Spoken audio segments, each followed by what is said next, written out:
स्वागत है आप लोग का मेरे यूट्यूब चैनल पे। दोस्तों आज मैं बताने वाला हूँ कक्षा 8वीं का जो है मैथ सब्जेक्ट यानी कि गणित सब्जेक्ट से जो है मॉडल प्रश्न पत्र 2025 में जो प्रकाशित हुआ है उसी को बताने वाला हूँ। जो अगर आप लोग इस वीडियो को पूरा देख लेते हैं और पूरा समझ लेते हैं तो आप लोग को जो है 50 में से जो है 40 नंबर ज़रूर इस वीडियो से आएगी। इस क्वेश्चन इस जो मॉडल पेपर आया है उससे आएगी। तो ये मॉडल सेट 1 है। अभी मॉडल सेट 2 भी जारी किया जाएगा, मॉडल सेट 3 भी जारी किया जाएगा। तो मैं उसका भी आप लोग को वीडियो बना के दिखा दूंगा, बता दूंगा। अगर मॉडल सेट 1, सेट 2 और सेट 3 अगर तीनों सेट अगर आप लोग पढ़ जाते हैं ना तो इससे क्वेश्चन जो है एक भी बाहर के नहीं आएगा। तीनों सेट सही क्वेश्चन देगा आप लोग को 50 नंबर का।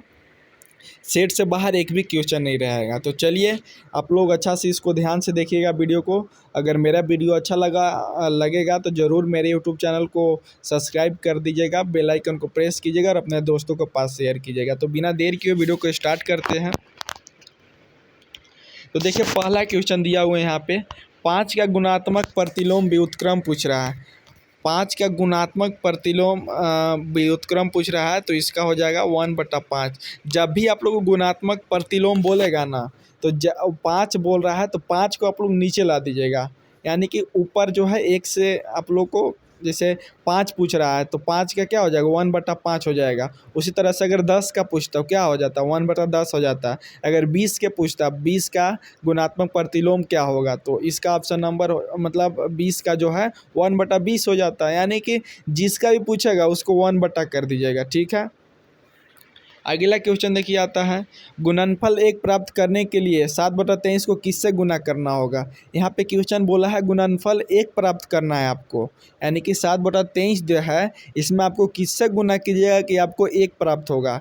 तो देखिए अगर इस तरह के क्वेश्चन दिया हुआ रहेगा तो आपको जो है नीचे वाला को ऊपर ले जाना है, ऊपर वाला को नीचे लाना है। जैसे यहाँ पे 7/23 दिया हुआ है तो अगर हम लोग 23 जो नीचे है उसको ऊपर ले गए तो क्या हो जाएगा ऊपर 23 और जो ऊपर देखिए कितना है 7 है, अगर उसको नीचे ले जाएंगे तो 7 हो जाएगा। यानी कि 23/7 समझ गया ना। जब भी 1 प्राप्त करने के लिए बोलेगा तो ऊपर वाला को जो ऊपर है उसको नीचे कर दीजिएगा, नीचे वाला को ऊपर कर दीजिएगा। यानी कि 23/7 अगर हम करते हैं तो हमको 1 प्राप्त हो जाएगा। तो इसका ऑप्शन नंबर सी हो जाएगा 23/7। अगला क्वेश्चन आता है निम्नलिखित में से कौन वर्ग संख्या नहीं है। तो यहाँ पे देखिए आपको 4 ऑप्शन दे दिया है। 4 ऑप्शन में से पूछ रहा है कौन वर्ग संख्या नहीं है। तो यहाँ पे जो 12 जो है वर्ग संख्या नहीं है, क्योंकि अगर हम लोग 12 को जो है वर्ग करते हैं जैसे 9 हो गया, 9 मेरा वर्ग संख्या है। 9 वर्ग संख्या कैसे है, क्योंकि अगर हम लोग 9 को डिवाइड करते हैं तो 3 3 9 डायरेक्ट कट जा रहा है 3 से, तो क्या हो जाएगा उसको वर्ग संख्या बोलते हैं। 12 को देखिए काट के आप लोग 12 कटेगा नहीं कटेगा, 2 से काटिए 2 6 बार में कटेगा ना, मतलब जिससे हम लोग काटेंगे उससे नहीं कटेगा। जैसे 3 से हम भाग दे रहे हैं तो 3 भाग में ही कट जाना चाहिए, तो 3 3 9 हो जाता है। दूसरा ऑप्शन यहाँ पे देखिए बी दिया हुआ 121। तो 121 को जब आप 11 से डिवाइड कीजिएगा तो 11 बार में 121 आ जाएगा। उसी तरह से जो है सी भी आ जाएगा, डी भी आ जाएगा, लेकिन ए जो है 12 नहीं आएगा, इसलिए इसका ऑप्शन नंबर ए हो जाएगा। 12 जो है वर्ग संख्या नहीं है। अगला क्वेश्चन देखिए बोला है 441 एवं 484 के बीच कितनी पूर्ण वर्ग संख्या है।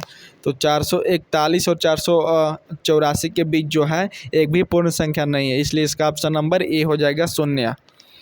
अगला क्वेश्चन एक वर्गाकार फर्श जिसकी एक किनारा 5 मीटर है तो उसके फर्श का क्षेत्रफल पूछ रहा है।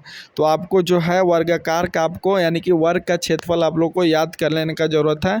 तो वर्ग का जो क्षेत्रफल होता है वो a² होता है, यानी कि जितना आपको दिया हुआ है ना उसका स्क्वायर कर दीजिए। यहाँ पे देखिए कितना दिया हुआ है, किनारा 5 दिया हुआ है तो 5 का जब हम लोग स्क्वायर करेंगे, स्क्वायर करने का मतलब कि 5 × 5, जब 5 × 5 करेंगे तो क्या हो जाएगा 25। तो इसका ऑप्शन नंबर जो है सी हो जाएगा 25 वर्ग किलोमीटर। वर्ग का क्षेत्रफल जो होता है a² होता है, यानी कि भुजा स्क्वायर होता है। अगला क्वेश्चन है देखिए -7 का क्यू का मान क्या होगा। तो -7 का जब क्यू कीजिएगा तो आपको जो है माइनस में ही आएगा, 343 मान आएगा। आपको इसको कर लीजिएगा। 7Q का मतलब समझते हैं, मतलब कि 7 को जो है 3 बार गुना करना है। अगर 3 के जगह पे अगर ऊपर 4 दिया हुआ रहता तो यानी कि 7 को जो है 4 बार गुना करना है। तो आप लोग गुना करके देख लीजिएगा, तो इसका ऑप्शन नंबर डी आएगा। अगला क्वेश्चन देखिए, 2 गुना 2 गुना 2 गुना 3 गुना 3 गुना 3 4 गुना 4 गुना 4 का घनमूल पूछ रहा है, तो इसका ऑप्शन नंबर जो है डी हो जाएगा। यहाँ पे देखिए, अगर कैसा भी दे रहा है घनमूल पूछने के लिए बोलेगा, तो यहाँ से देखिए आप लोग को सिंपल सा क्या करना है, यहाँ से पेयर बना लेना है।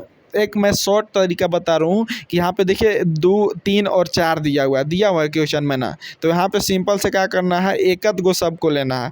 2 को एगो लेना है, 3 को एगो लेना है, 4 को एगो लेना है। 2 गुना फिर हम क्या करेंगे, 3 को लेंगे फिर 4 को लेंगे, तो 2 गुना 3 गुना 4 हो जाएगा, यानी कि 2 दिया 6 6 चौके 24, तो इसका ऑप्शन नंबर डी हो जाएगा 24। अगला क्वेश्चन आता है, एक पूर्णांक एम के लिए एम क्या एम कहलाता है। तो ए जो देखिए ए का पावर अगर एम है तो उसको हम लोग क्या बोलते हैं, घातांक बोलते हैं, तो इसलिए इसका ऑप्शन नंबर डी हो जाएगा घातांक।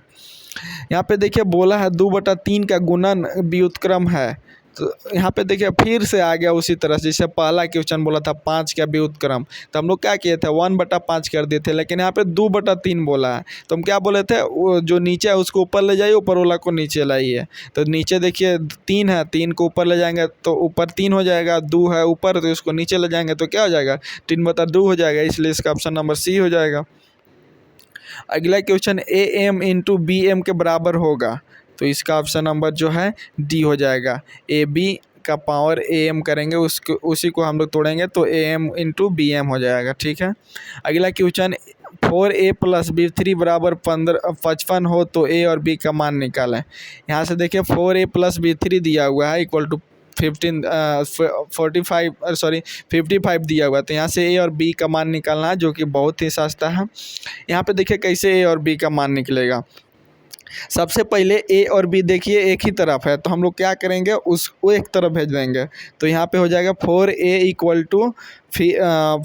55 + b3 हो जाएगा, क्लियर। यहाँ से अगर ए का मान निकालेंगे हम लोग तो क्या हो जाएगा, a = हो जाएगा 15 + b3/4 हो जाएगा, क्लियर। उसी तरह से हम लोग यहाँ से b3 का मान निकालेंगे तो क्या हो जाएगा, b3 = हो जाएगा 45, यहाँ पे थोड़ा मिस्टेक हो रहा है, 55 माइनस होगा क्योंकि b3 यहाँ प्लस में इधर आएगा तो माइनस में हो जाएगा। थोड़ा यहाँ से एक्सप्लेन नहीं कर पा रहा हूँ, तो यहाँ से आप लोग देख लीजिएगा, ए और बी का मान निकाल दीजिएगा, आ जाएगा, बहुत ही सिंपल है। तो ए और बी का जो मान आएगा, ए का मान 2 आएगा और बी का मान 1 आ जाएगा, ठीक है। अगला क्वेश्चन आता है, देखिए क्वेश्चन नंबर 12, यदि 234 एक संख्या 6 से विभाज्य हो तो x का मान पूछ रहा है। यहाँ से आपको x का मान निकाल लेना है। अगला क्वेश्चन देखिए आते हैं, 4/2 x² का संख्यात्मक गुणांक है, तो 4/7 x² को जो संख्यात्मक गुणांक होगा वो जो आपका 4/7 हो जाएगा, ठीक है। देखिए ये संख्यात्मक गुणांक जब भी पूछेगा ना, यहाँ पे x² का गुणांक पूछ रहा है, तो x² से पहले जो भी होगा संख्या वही उसका गुणांक होता है। जैसे x² यहाँ पे देखिए है, तो x² से पहले क्या 4/7 है, तो वही आंसर हो जाएगा। अगर x² से पहले 4x रहता तो 4x आंसर हो जाता, अगर 10x रहता तो 10x इसका आंसर हो जाता। तो गुणांक उसी को बोलते हैं जो x² से पहले होता है, वही गुणांक होता है। अगला पूछ रहा है a + b × a + b का मान होगा, तो इसका ऑप्शन नंबर जो है सी हो जाएगा। a + b का होल स्क्वायर को हम लोग बोल सकते हैं a + b × a + b, ठीक है। नेक्स्ट आता है a + 2 का होल स्क्वायर का मान होगा, तो यहाँ पे फार्मूला पे आ जाएगा, a + b का होल स्क्वायर फार्मूला लगाइएगा तो उसका क्या फार्मूला होता है, a² + 2ab + b²। तो यहाँ पे देखिए a का जगह पे a ही है, b का जगह पे 2 है, तो हम लोग फार्मूला में आते हैं, तो a² यानी कि a² सेम का सेम रहेगा प्लस 2ab, 2 × a का वैल्यू a ही है, तो 2 × a × b का वैल्यू 2 है, तो 2 दूना क्या हो जाएगा 4 हो जाएगा, तो 4a हो जाएगा प्लस b² का b का वैल्यू कितना है 2, तो b² 2 का स्क्वायर यानी कि 4, तो इसका ऑप्शन नंबर डी जो है सही आंसर होगा, a² + 4a + 4। अगला क्वेश्चन देखिए, 5a² b का सार्वगुणनखंड है, तो सार्वगुणनखंड जो होगा इसका ऑप्शन नंबर डी हो जाएगा, बी हो जाएगा। 5 × a × a × b हो जाएगा, क्लियर। देखिए सारो गुणनखंड किसके बोलते हैं, मतलब कि आपको एकदम सिंपल तरीका से तोड़ना है। जैसे यहाँ पे देखिए पहले 5 है तो 5 गुना लिखेंगे, फिर क्या ए स्क्वायर का हम लोग कैसे लिख सकते हैं, ए इंटू ए लिख सकते हैं, तो उसी तरह से लिखेंगे 5 गुना ए, फिर गुना, फिर ए गुना, फिर बी हो जाएगा।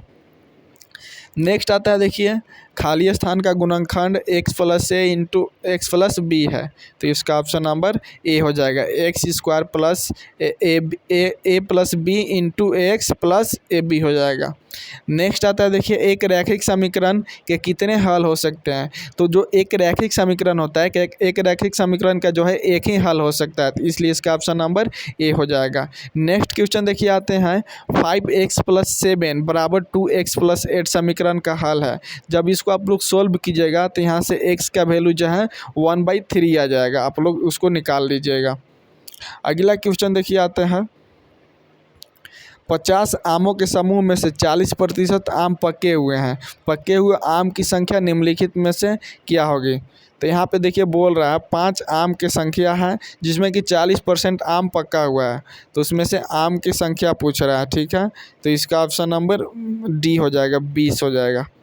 नेक्स्ट पूछ रहा है बट्टा प्रतिशत वस्तु के खाली स्थान पे परिकलित किया जाता है, तो बट्टा प्रतिशत जो वस्तु होता है वो अंकित मूल्य पे परिकलित होता है, तो इसका ऑप्शन नंबर सी हो जाएगा। अगला क्वेश्चन x बाई वाई बराबर के में के को क्या कहते हैं, तो x बाई वाई बराबर के में जो है के को हम लोग स्थिरांक कहते हैं, इसलिए इसका ऑप्शन नंबर सी हो जाएगा। नेक्स्ट क्वेश्चन देखिए यदि x और y दोनों प्रतिलोम अनुपात में हो तो इसका ऑप्शन नंबर सी हो जाएगा, एक्स वाई बराबर के हो जाएगा। नेक्स्ट आता है यदि किसी चतुर्भुज के तीनों कोण में से प्रत्येक कोण 90 डिग्री के बराबर है तो चौथा कोण है। देखिए चतुर्भुज में जो चतुर्भुज के चारों कोनों का जो योग होता है ना वो 360 डिग्री होता है, कितना होता है 360 डिग्री। यहाँ पे क्वेश्चन में बोला है तीनों कोनों में से प्रत्येक कोण देखिए 90 डिग्री, यानी कि जो 3 कोण दिया हुआ है यहाँ पे वो तीनों जो है 90 डिग्री का है, तो जब 90 हम 3 बार जोड़ेंगे तो कितना हो जाएगा 270 हो जाएगा, तो 360 में से जब हम 270 घटाएंगे तो कितना आएगा 90 ही आएगा, इसलिए इसका ऑप्शन नंबर डी हो जाएगा 90। निम्न में से किस चतुर्भुज के लिए विकर्ण बराबर होता है, यहाँ पे चार चतुर्भुज दिया है, इसमें से पूछ रहा है किसके लिए जो है विकर्ण बराबर होता है, तो इसका ऑप्शन नंबर डी हो जाएगा आयत के लिए। अगला क्वेश्चन आता है देखिए किसी षष्ठभुज के कोणों का योग कितना होता है, तो किसी षष्ठभुज के जो कोणों का योग होता है वो 720 डिग्री होता है, याद कर लीजिएगा आप लोग। अगला क्वेश्चन आता है निम्न में से किस से एक बहुफलकी नहीं बनेगा, तो इसका ऑप्शन नंबर ए हो जाएगा, 3 त्रिभुज से जो है बहुफलकी नहीं बनेगा। अगला क्वेश्चन आता है किस त्रिविमीय आकार में शीर्ष नहीं होता है, तो गोला में जो है शीर्ष नहीं होता है, तो इसलिए इसका ऑप्शन नंबर डी हो जाएगा। अगला क्वेश्चन आता है आयत का क्षेत्रफल बराबर, यहाँ पे आयत का क्षेत्रफल पूछ रहा है, तो फार्मूला आप लोग याद कर लीजिएगा, आयत का जो क्षेत्रफल होता है वो लंबाई गुना चौड़ाई होता है, इसलिए इसका ऑप्शन नंबर सी हो जाएगा, लंबाई गुना चौड़ाई।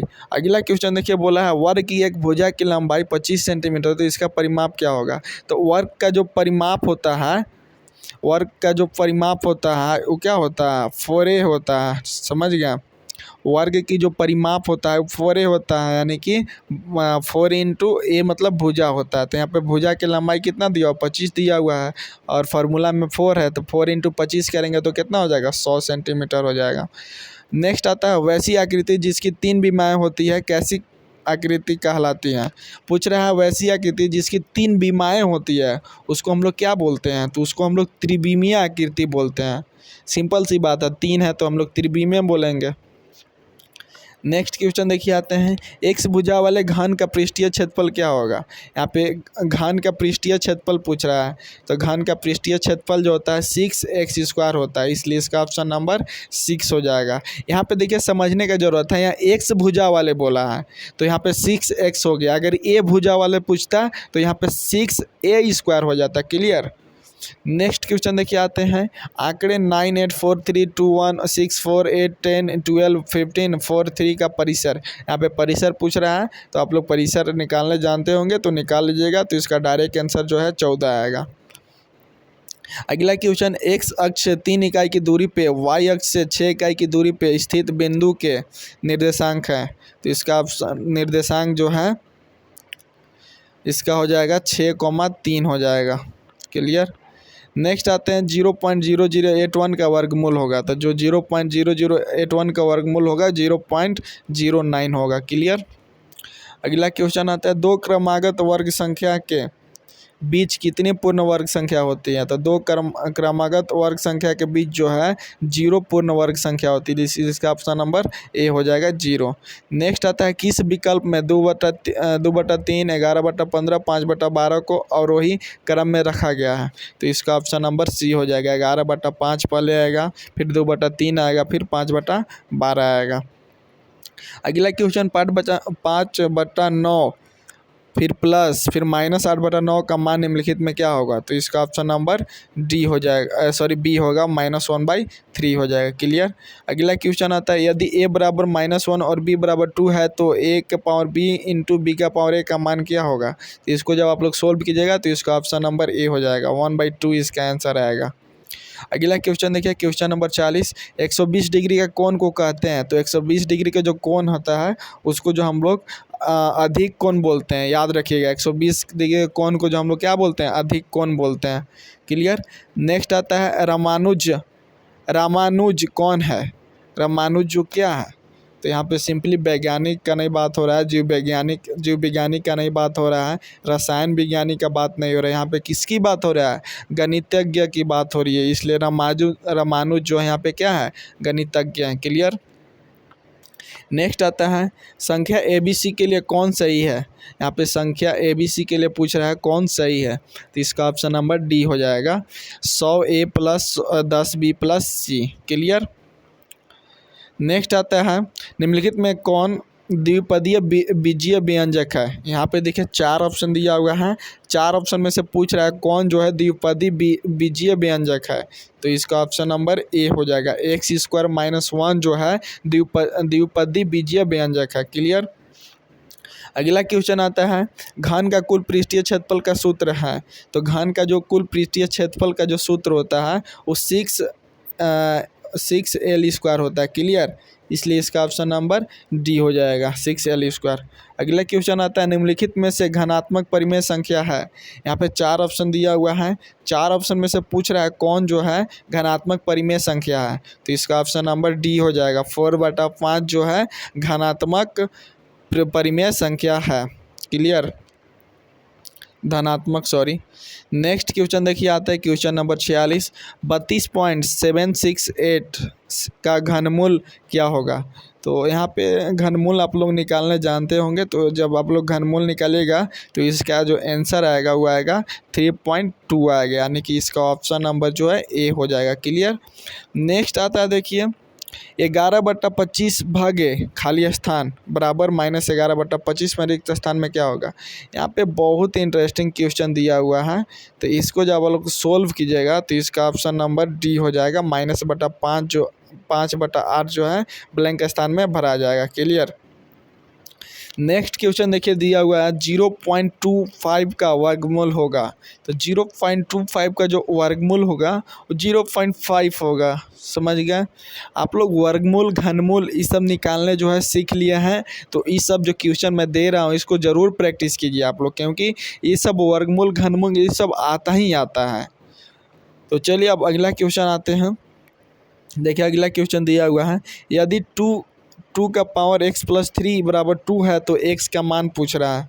तो इसका ऑप्शन नंबर जो है x का मान जो है -2 आएगा। इसको आप लोग सोल्व कीजिएगा तो x का मान जो है -2 आएगा। क्लियर। अगला एंड लास्ट क्वेश्चन देखिए दिया हुआ है, निम्न में से कौन 3D आकृति का उदाहरण है। यहाँ पे 4 ऑप्शन दिया हुआ है। 4 ऑप्शन में से पूछ रहा है निम्न में से कौन जो है 3D आकृति का उदाहरण है। आप लोग जब पढ़े होंगे तो 3D आकृति जो हम लोग गोला को बोलते हैं। ठीक है, गोला को इसलिए बोलते हैं क्योंकि गोला जो है ना एक 3D आकृति के आकार पे होता है, मतलब उसका 3D वैल्यू जैसे व्यू जो है 2 टाइप का होता है, 2D होता है, 3D होता है। तो गोला को यहाँ पे निम्नलिखित जो हम लोग 3D बोलते हैं, तो इसलिए इसका ऑप्शन नंबर जो है ए हो जाएगा गोला। तो इस तरह से जो है मैं आप लोग को आज 50 ऑब्जेक्टिव क्वेश्चन बताया मैथ से, जो कि बहुत ही महत्वपूर्ण क्वेश्चन है आप लोग को एग्जाम के पैटर्न से, एग्जाम के दृष्टि से। अगर देखिए अभी 3 सेट जारी किया जाएगा, अभी तो सेट 1 फिलहाल जारी किया गया है, सेट 2 और सेट 3 भी जारी किया जाएगा क्लास 8 के लिए। तो अगर सेट 1, सेट 2 और सेट 3 अगर 3 मॉडल पेपर अगर आप लोग अच्छा से पढ़ लेते हैं तो आप लोग को 3 मॉडल सेट से ही आप लोग को क्वेश्चन दिया हुआ रहेगा, इससे बाहर का क्वेश्चन नहीं दिया हुआ रहेगा। मैं आप लोग को लिखित दे रहा हूं, अगर आप लोग इतना सिर्फ मेहनत कर लीजिए ना, तो इतना मेहनत कर लीजिएगा तो आप लोग को पास होने से कोई नहीं रोक सकता, वो भी अच्छे नंबर के साथ। तो मैं अभी आज तक सेट 1 सब आप लोग को बता दिया हूँ, अब सेट 2 भी मैं बता दूँगा। तो इसके लिए आप लोग से एक छोटी सी रिक्वेस्ट है कि आप लोग मेरे यूट्यूब चैनल पर पहली बार आए हैं तो मेरे यूट्यूब चैनल को ज़रूर सब्सक्राइब कर दीजिए, बेल आइकन को प्रेस कीजिए और अपने दोस्तों के पास ज़रूर शेयर कीजिएगा। तो चलिए मिलते हैं एक नए वीडियो के साथ, तब तक के लिए जय हिंद, वंदे मातरम।